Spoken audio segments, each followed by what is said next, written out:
আসসালামু আলাইকুম প্রিয় বন্ধুরা। আজকে মানুষের সাথে অল্প খারাপ ব্যবহার করলে মানুষ কথা বলা বন্ধ করে দেয়। আমার আল্লাহ তাআলার কাছে আমরা কিন্তু কত গুনাহ করতেছি, কিন্তু আমার আল্লাহ তাআলা আমাদের রিজিক বন্ধ করে না। আমরা কিন্তু রাগের মাথায় অনেক কিছু বলি, যে ওই ভাই আমাকে কষ্ট দিয়েছে, ওই বোন আমাকে কষ্ট দিয়েছে, আমি ওনার সাথে আর কথা বলবো না। রাগের মাথায় আমরা এইসব কথা বলি, আমাদের মাঝে হয় এইসব। তো একটা কথা মনে রাখবেন, আপনি মরে দেখেন, আপনার পিছনেও কেউ নাই, আগেও কেউ নাই, আমার আল্লাহ ছাড়া কেউ নাই।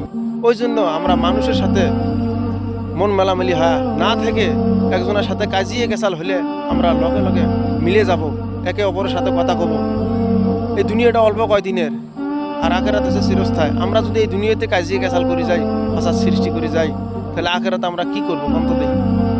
তো একটা কথা মনে রাখবেন, সবসময় একটা কথা ভাববেন, যে আমি যদি রাতে মরি থাকি, আমার আল্লাহ ছাড়া কেউ নাই।